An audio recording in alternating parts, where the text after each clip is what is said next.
नहीं पर समझ की सुंदर काया है। Born to be remembered, born to be remembered, born to be remembered, born to be remembered।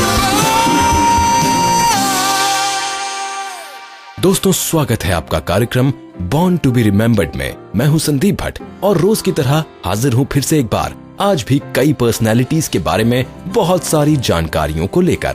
आकाश में टिमटिमाते तारे और धरती के इर्द गिर्द घूमते हमारे पड़ोसी ग्रह, सब कुछ देख व सुनकर एक नई दुनिया का एहसास होता है।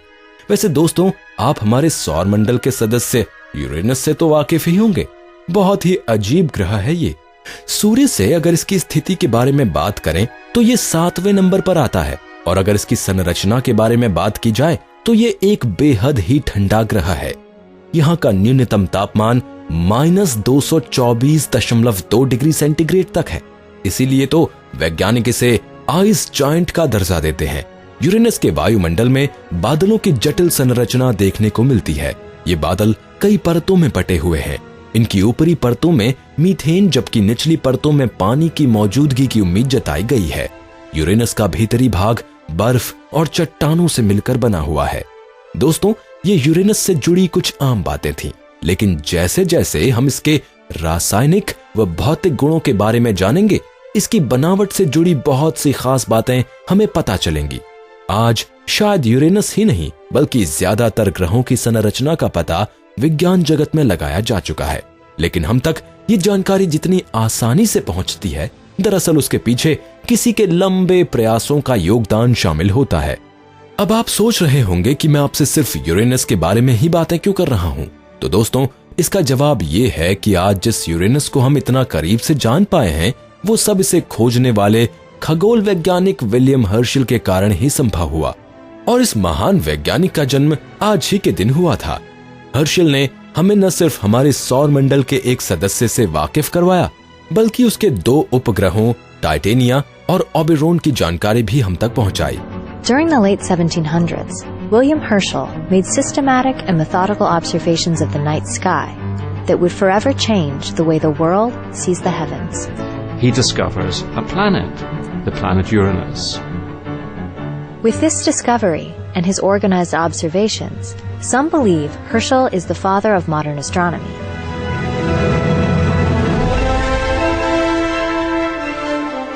हर्शल ही पहले ऐसे व्यक्ति थे जिन्होंने इंफ्रारेड रेडिएशन यानी अवरक्त प्रकाश की खोज की थी।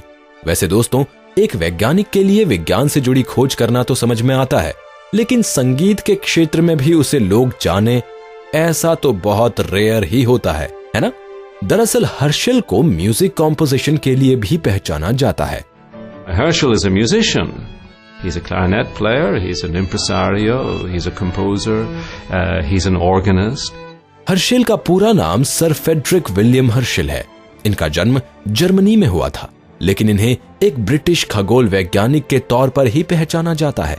इनके पिता मिलिट्री सर्विस में थे और जब विलियम महज 19 साल के थे तभी इनका पूरा परिवार ब्रिटेन में आ गया था।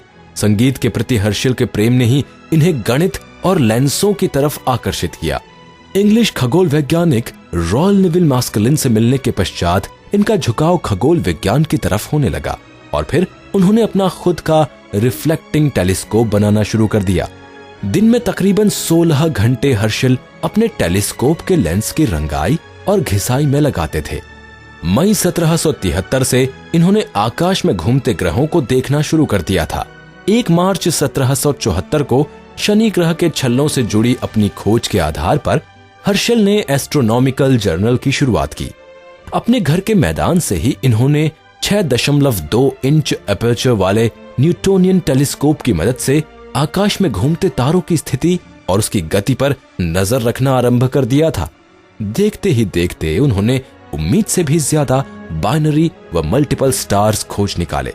उनके द्वारा किए जाने वाले इस कार्य ने आधुनिक डबल स्टार एस्ट्रोनॉमी को जन्म दिया। मार्च 1781 में डबल स्टार से जुड़ी अपनी खोज के दौरान उन्होंने आकाश में एक ऐसे पिंड को देखा जो तारकीय स्थिति से कुछ अलग था। शुरुआत में उन्होंने इसे धूमकेतु अथवा तारे का नाम दिया, लेकिन बाद में अपने सर्वेक्षणों के आधार पर इसे ग्रहों की कक्षा में शामिल किया। उन्होंने बताया कि शनि की कक्षा के बाहर ये कोई दूसरा ग्रह है और फिर उन्होंने इसे नाम दिया जॉर्जियन स्टार।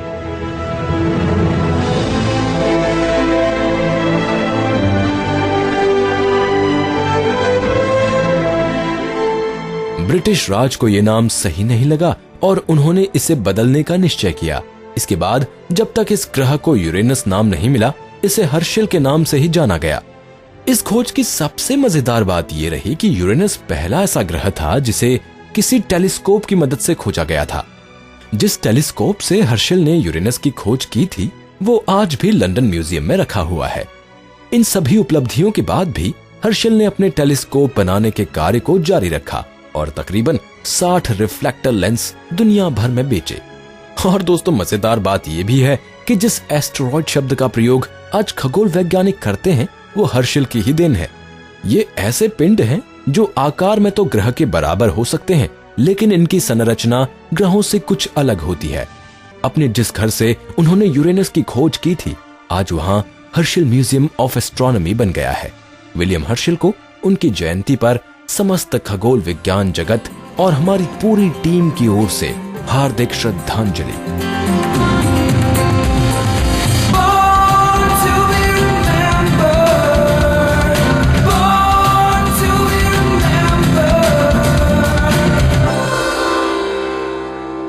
हिंदुस्तान की धरती हमेशा से ही वीर और साहसी पुत्रों की जननी रही है।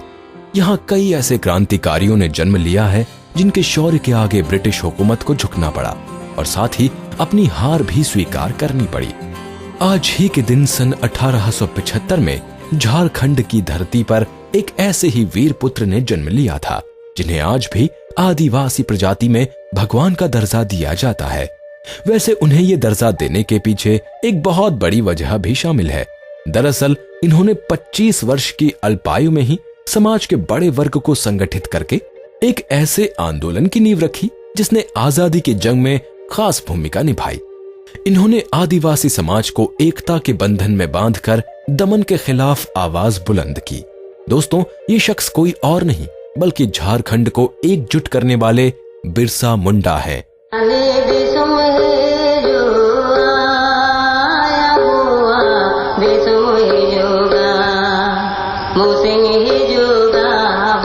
वैसे बृहस्पतिवार के दिन जन्म होने के कारण ही इनका नाम बिरसा पड़ा था। इनका जन्म ऐसे वक्त में हुआ था जब ब्रिटिश राज के वफादार जमींदारों का शोषण अपने चरम पर था। मुंडा प्रजाति के लोग जिस जमीन को साफ करके उसे कृषि योग्य बनाते थे, उस पर जमींदार कब्जा कर लिया करते थे। अपनी जमीन को वापस लाने के लिए मुंडाओं ने काफी दिनों तक संघर्ष भी किया, लेकिन सफलता नहीं मिल सकी। इन्हीं हालातों में जन्मे बिरसा का परिवार बहुत ही गरीब था, इसीलिए उन्हें उनकी मौसी के घर पर भेज दिया गया। यहाँ बिरसा भेड़ और बकरी चराने का काम किया करते थे। बिरसा को अपनी धरती और संस्कृति से बचपन से ही गहरा लगाव था। बिरसा मुंडा ने हिंदू और ईसाई धर्म का बारीकी से अध्ययन किया और फिर साहस की स्याही से पुरुषार्थ के पन्नों पर शौर्य की नई शब्दावली की रचना की।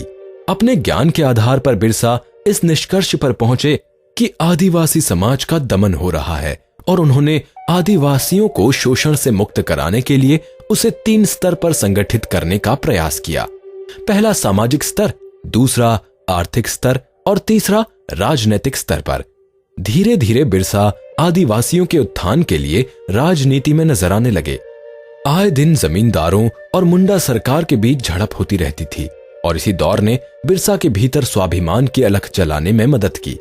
मुंडा ने अपने लोगों को जागरूक करने का काम शुरू कर दिया। बिरसा ने गांव-गांव घूमकर सभी तक अबुआ दिशोमरे अबुआ राज यानी हमारा देश और हमारा शासन का बिगुल फूंक दिया। तो फिर कौन हमें बचाएगा, जो हमारी देश की लड़ाई लड़कर हमें इस अत्याचार से बचाएगा? कौन आएगा? कौन? हम बिरसा मुंडा वन अधिनियम के खिलाफ दरखास्त देने चाईबासा हम जाएंगे। हम तुम्हारे साथ हैं। हम तुम्हारे साथ हैं। ब्रिटिश हुकूमत को बिरसा की ये गतिविधियां रास नहीं आई और 1895 में इन्हें गिरफ्तार कर लिया गया। बाद में उन्हें इस चेतावनी के साथ रिहा किया गया कि अब वो किसी भी तरह का प्रचार प्रसार नहीं करेंगे। लेकिन दोस्तों, बिरसा कहां मानने वाले थे। उन्होंने अपनी कोशिशें जारी रखीं। इन गतिविधियों ने बिरसा को समाज में एक महापुरुष का दर्जा दिलाने में मदद की। बिरसा, तू महान है। तू ही स्वराज्य की लड़ाई लड़ेगा, जुल्म और अत्याचार से पीड़ित लोगों का उद्धार करेगा। तू ही मुंडाओं का राजा बनेगा। तू ही धरती आबा है। बिरसा भगवान है। बिरसा हमेशा अहिंसा अपनाने के लिए ही कहा था, लेकिन आत्मरक्षा के लिए हथियार उठाने की बात से भी उन्होंने कभी इनकार नहीं किया। बिरसा और उनके शिष्यों ने गांव-गांव जाकर अकाल पीड़ितों की मदद करने की ठान ली। उनके प्रभाव से पूरे आदिवासियों में संगठित होने की चेतना जागने लगी। चारों तरफ गुप्त संदेश भेजो और हथियार जमा करो।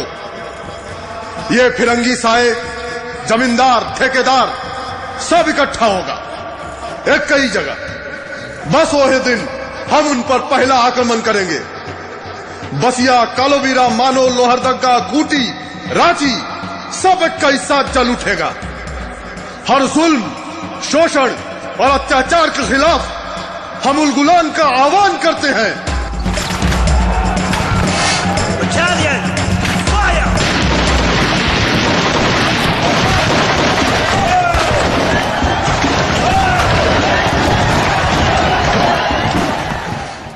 मुंडा और उनके साथी ब्रिटिश सैनिकों की गोलियों का सामना करने में सक्षम नहीं थे। इसी वजह से बड़ी संख्या में आदिवासी लोग मारे जाने लगे। ब्रिटिश हुकूमत हर कीमत पर मुंडा को गिरफ्तार करना चाहती थी और इस गिरफ्तारी के बदले उन्होंने संघर्ष को रोकने की बात भी सामने रखी थी। धन के लालच में आकर बिरसा मुंडा के ही दो साथियों ने उन्हें गिरफ्तार करवाने में मदद की और फिर 3 मार्च 1900 को बिरसा को गिरफ्तार कर लिया गया। जिस वक्त पुलिस बिरसा को लेकर रांची जेल जा रही थी, लोगों ने फूल मालाओं से उनका स्वागत किया। अब बिरसा किसी एक धर्म के नहीं बल्कि पूरी जनता के नेता बन चुके थे। बिरसा और उनके अनुयायियों पर गुप्त अदालत में मुकदमा चलाया गया। 1 जून 1900 से मुकदमे की कार्यवाही शुरू की गई। मुकदमा चल ही रहा था कि अचानक 9 जून 1900 को बिरसा की संदिग्ध हालत में मौत हो गई। इस मौत से समाज ने एक ऐसे नेता को खो दिया था जिसने अपने अकेले के दम पर असंगठित आदिवासी समाज को एकजुट किया था।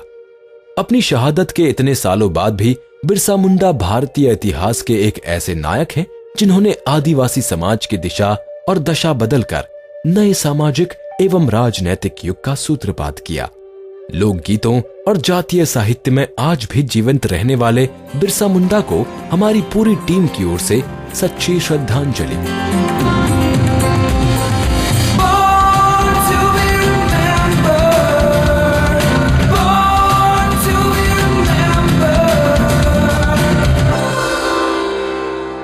वैसे दोस्तों, अक्सर ऐसा देखा गया है कि जब कभी भी हम अपनी कमजोरी को अपनी ताकत में तब्दील कर लेते हैं तो हमारी जीत आसान हो जाती है।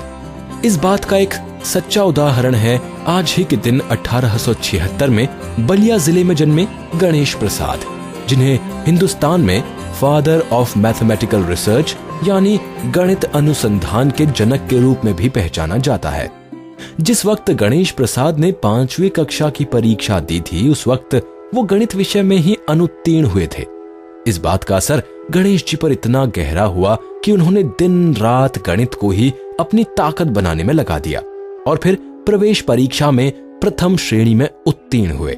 शादी के कुछ ही समय बाद गणेश जी की पत्नी की मौत हो गई और फिर थोड़े ही सालों में उनकी बेटी का भी देहांत हो गया।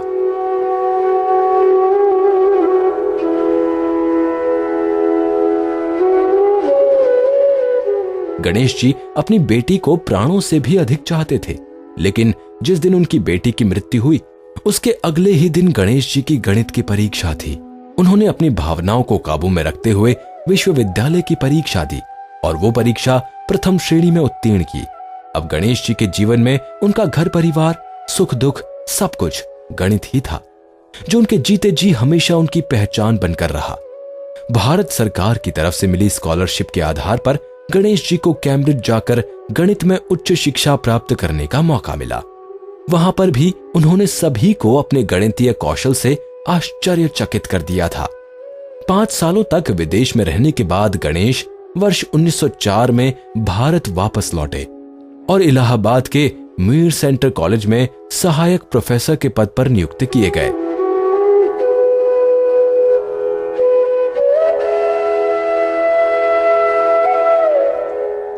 इलाहाबाद में 1 साल तक अपनी सेवा देने के बाद इनका तबादला बनारस के क्वींस कॉलेज में कर दिया गया, जहां पर वो अकेले ऐसे प्रोफेसर थे जो 4 क्लासेस को एक साथ पढ़ाते थे। यहां तक कि कॉलेज से पहले और बाद में भी वो विद्यार्थियों की परेशानियों को दूर करने की कोशिश करते रहते थे। वर्ष 1914 में कोलकाता विश्वविद्यालय के कुलपति आशुतोष मुखर्जी ने गणेश प्रसाद को गणितीय अनुसंधान यानी अप्लाइड मैथमेटिक्स के लिए आमंत्रित किया। यहाँ पर 4 साल गुजारने के पश्चात गणेश जी वर्ष 1917 में बनारस में आ गए और बनारस हिंदू विश्वविद्यालय में प्रोफेसर ऑफ मैथमेटिक्स का कार्यभार संभाला। गणित में इनकी अद्भुत क्षमता को देखते हुए ही वर्ष 1923 में एक बार फिर से गणेश प्रसाद जी को कोलकाता बुलाया गया और फिर आखिर तक इन्होंने यहीं पर बतौर मैथमेटिक्स के प्रोफेसर के पद पर कार्य किया। उन्होंने अपने पूरे कार्यकाल में भारतीय व विदेशी जर्नल्स में तकरीबन 50 रिसर्च पेपर्स प्रकाशित किए और बहुत सी किताबों की रचना भी की, जिसमें से a treatise on spherical harmonics and the functions of Bessel and Lamé आज तक उनका सबसे महत्वपूर्ण कार्य माना जाता है। गणित में अपने शोध कार्यों के अलावा समाज में शिक्षा के विकास में भी गणेश जी का योगदान सराहनीय रहा है। उन्होंने उत्तर प्रदेश को प्राथमिक शिक्षा हेतु और आगरा, बनारस व इलाहाबाद विश्वविद्यालय को गणित में उच्च शिक्षा के लिए लाखों रुपए का अनुदान दिया।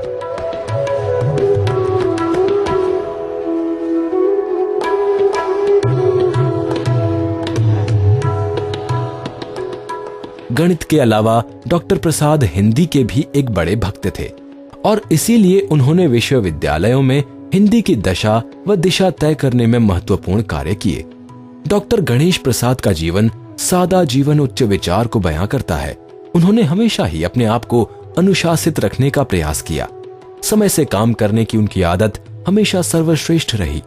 आगरा विश्वविद्यालय के संस्थापकों में शामिल होने के कारण 9 मार्च 1935 को काउंसिल बैठक में भाग लेने के लिए गणेश जी आगरा पहुंचे।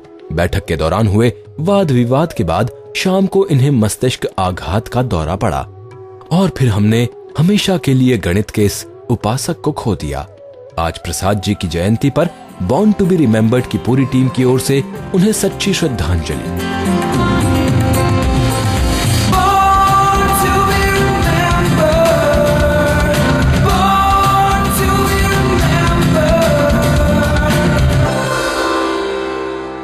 दोस्तों, आज से कुछ सालों पहले यानी 1890 के दशक के दौरान न्यूयॉर्क शहर के पूर्वी निचले हिस्से को सुसाइड वार्ड के नाम से जाना जाता था।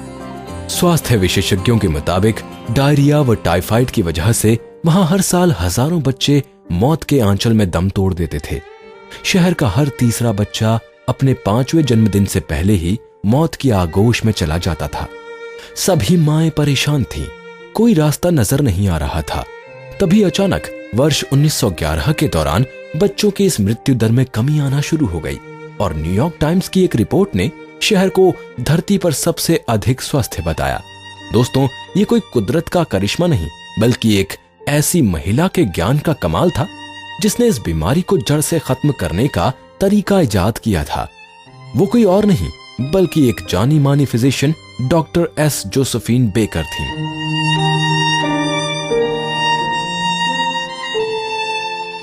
वो बेकर ही थीं जिन्होंने बच्चों को मौत के मैदान से निकालकर खेल के मैदान तक पहुंचाने में मदद की।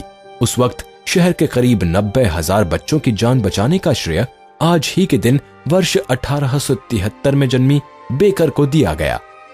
जोसेफिन बेकर न्यूयॉर्क विश्वविद्यालय से पब्लिक हेल्थ में डॉक्टरेट करने वाली पहली महिला थी और इसी क्षेत्र में आगे आने की प्रेरणा उन्हें अपने पिता को देखकर ही मिली। जब बेकर 16 वर्ष की थी तब अपने पिता की अचानक हुई मौत ने इन्हें परेशान कर दिया था और इसी कारण इन्होंने मेडिकल स्कूल के लिए मिली अपनी स्कॉलरशिप को छोड़कर एक फिजिशियन बनने का निश्चय किया ताकि वो लोगों की अकारण मृत्यु को रोकने की दिशा में काम कर सके। अपने इसी निर्णय की वजह से उन्होंने गरीबी और बीमारी के आपसी रिश्ते को समझकर दुनिया के सामने रखा। उन्होंने अपनी रिसर्च में ये बात सामने रखी कि यूएस में शहरों की गरीबी और नवजात शिशुओं की अनदेखी ही इस मृत्यु दर की एक बहुत बड़ी वजह है। उन्हें आज भी इनफेमस इंडेक्स केस को 2 बार ट्रैक करने के लिए पहचाना जाता है। इस इंडेक्स को टाइफॉइड मैरी के नाम से भी जानते हैं। ये इंडेक्स उनके द्वारा मरीजों पर की गई प्राइमरी इन्वेस्टिगेशन का ही परिणाम है, जिसके फलस्वरूप ही अमेरिका में महामारी के रूप में फैले टाइफॉइड का पता चल सका था। डॉक्टर बेकर ने अपनी खोज में यह पता लगाया कि साफ सफाई के अभाव में ही ये टाइफॉइड मैरी वायरस टाइफॉइड के रूप में आक्रमण करता है, जिसे रोकने के लिए बहुत बड़े स्तर पर हाइजीन यानी साफ सफाई के प्रति जागरूकता फैलाने की जरूरत है। डॉक्टर बेकर को उनके इस योगदान के कारण ही अमेरिका में अपनी तरह के पहले New York city bureau of child hygiene का पहला निदेशक बनाया गया। डॉक्टर बेकर ने सिर्फ स्वास्थ्य के क्षेत्र में ही नहीं बल्कि महिलाओं की स्थिति को सुधारने की दिशा में भी महत्वपूर्ण काम किया। उन्होंने ज्यादा से ज्यादा महिलाओं को मेडिसिन में फिजिशियन के करियर को अपनाने पर जोर दिया। हालांकि शुरुआत में बहुत से लोगों ने उनकी इस कोशिश का मजाक उड़ाया, लेकिन आज उसका परिणाम पूरी दुनिया के सामने है। डॉक्टर एस जोसेफिन बेकर के महत्वपूर्ण सामाजिक योगदानों के लिए हम सब अब तक उनके शुक्रगुजार हैं और आज उनकी जयंती पर उन्हें सच्चे दिल से अपनी श्रद्धांजलि अर्पित कर रहे हैं।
बीसवीं सदी में संगीत की दुनिया में धूम मचाने वाली ये आवाज उतनी ही जानी पहचानी है जितना कि इसकी गायिका का नाम। जी हाँ दोस्तों, एनी फ्रिड लिंगस्टाड यानी फ्रिडा का जन्म 15 नवंबर 1945 को नॉर्वे में हुआ था। फ्रिडा को अपने करियर का पहला बड़ा ब्रेक वर्ष 1974 में वाटरलू से मिला। ये सिंगल उनके ही बैंड एबा का हिस्सा था। इस गाने ने यूएस और यूके के टॉप चार्ट्स में हलचल मचा दी थी और साथ ही अपने बैंड को भी एक नई पहचान दिलाई। वाटरलू के बाद अगले कई दशकों तक फ्रिडा ने बहुत से हिट्स दिए। वैसे अपने जन्म के काफी समय तक फ्रिडा यही समझती थी कि उनके पिता की मौत जर्मनी में पानी के जहाज के डूबने के कारण हुई है, लेकिन जब 1977 में इनकी मुलाकात अपने पिता से हुई तब इन्हें पता चला कि उन्हें किसी मजबूरी के कारण अपनी बेटी के जन्म से पहले ही नॉर्वे छोड़ना पड़ा था।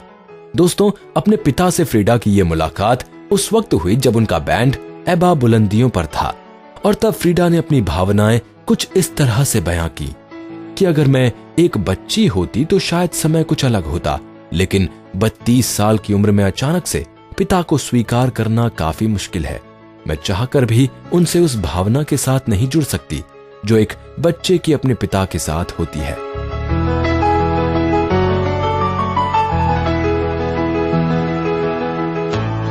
फ्रिडा 18 महीने की थी जब उनकी मां को जर्मन सिपाहियों से बचते हुए स्वीडन आना पड़ा था।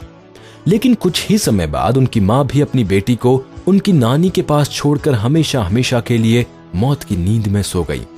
11 साल की उम्र में फ्रीडा ने अपना पहला performance red cross charity event के लिए किया।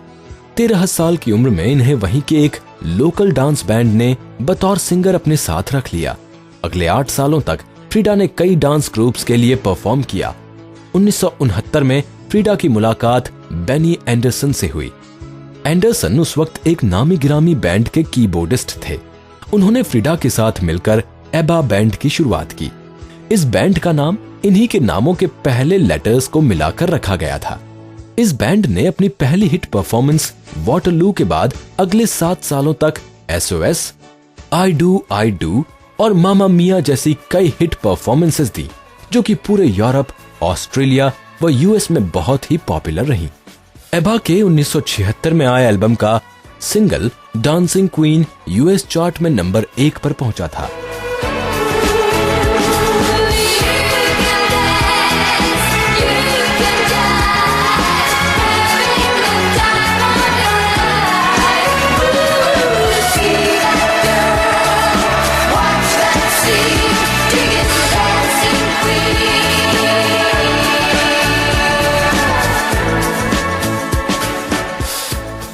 और इन्होंने अपने सोलो करियर में भी खूब नाम कमाया। साथ ही इंडस्ट्री को कई हिट परफॉर्मेंसेस भी दी। फिलहाल इन दिनों फ्रीडा अपने सिंगिंग करियर के अलावा यूरोप में पर्यावरणीय मुद्दों के लिए कैंपेनिंग भी कर रही हैं। फ्रीडा का कहना है कि पहले उन्हें लगता था कि उनकी सफलता की वजह उनका म्यूजिक है, लेकिन कई सालों बाद ये मालूम हुआ कि उनका म्यूजिक वाकई में एक प्रभावशाली म्यूजिक है। तो आज फ्रीडा को हमारी पूरी टीम की तरफ से उनके सुपरहिट परफॉर्मेंस के साथ जन्मदिन की बहुत बहुत बधाई।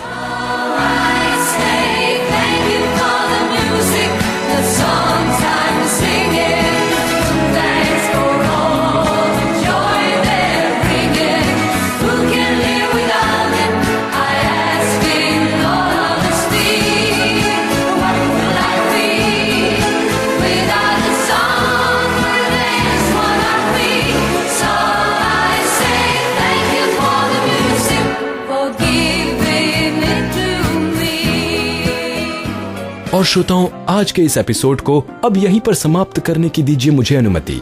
मैं आपका दोस्त संदीप भट्ट फिर से मिलूंगा बॉर्न टू बी रिमेम्बर्ड के एक और एपिसोड के साथ। तब तक के लिए नमस्कार। मैं बनना चाहूं जैसा पर शायद सपनों में, मैं उड़ना चाहूं जैसा पर शायद सपनों में।